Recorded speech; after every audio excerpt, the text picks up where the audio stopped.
What is up, guys? Today we will talk about how you guys can fix the TPM 2.0 required error in Valorant.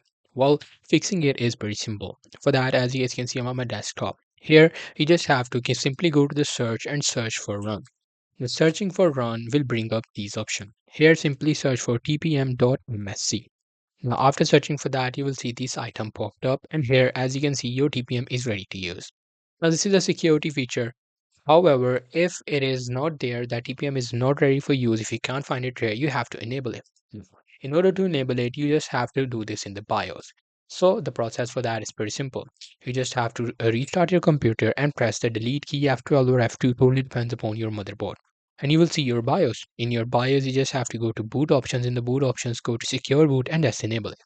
If you cannot enable it, which means the TPM 2.0 device is not installed in your desktop computer. If it is installed, you'll be able to see your secure boot right here. If you do not have TPM, you won't be able to run Valorant in your Windows 11. In order to run it, you simply have to install the Windows 10. However, if you have a TPM device, you will be able to enable it. Once it is enabled, you will easily be able to enjoy Valorant. That's pretty much it. That's how you guys can do it. Hope you guys find this video helpful.